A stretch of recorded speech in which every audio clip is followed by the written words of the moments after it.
मोहनदास करमचंद गांधी, जिन्हें अक्सर राष्ट्रपिता कहा जाता है, और डॉ. बी.आर. भारत के संविधान के मुख्य वास्तुकार, अंबेडकर स्वतंत्रता और सामाजिक सुधार के लिए भारत के संघर्ष में दो महान व्यक्तित्व थे। उत्पीड़ितों को मुक्ति दिलाने के उनके समान लक्ष्य के बावजूद उनकी अलग अलग विचारधाराएं और दृष्टिकोण थे, जिनके कारण कभी-कभी तीखी बहसें होती थीं। इस लेख में हम वैचारिक मतभेदों, उनकी बहसों, अंबेडकर की अनूठी विचारधारा और इन दोनों नेताओं के बीच दिलचस्प संबंध पर चर्चा करेंगे। गांधी और अंबेडकर के बीच वैचारिक मतभेद, सामाजिक सुधारों के प्रति दृष्टिकोण।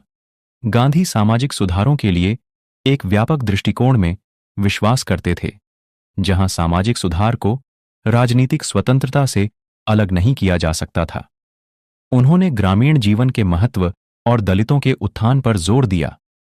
गांधी का ध्यान आत्मनिर्भरता, स्वदेशी और समाज के सभी वर्गों के सशक्तिकरण पर था।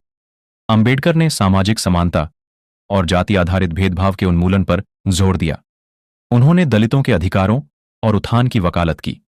अंबेडकर का मानना था कि शिक्षा के माध्यम से सामाजिक एकीकरण और सुधार हासिल किया जा सकता है।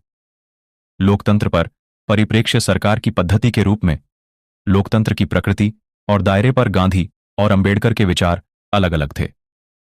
गांधी जी को सामूहिक लोकतंत्र पर संदेह था। उन्हें डर था कि इससे नेताओं का वर्चस्व हो सकता है और व्यक्तिगत स्वतंत्रता का नुकसान हो सकता है। उन्होंने शासन के विकेंद्रीकृत स्वरूप को प्राथमिकता दी, जिसमें स्थानीय स्वशासन और सामुदायिक भागीदारी को प्राथमिकता दी गई।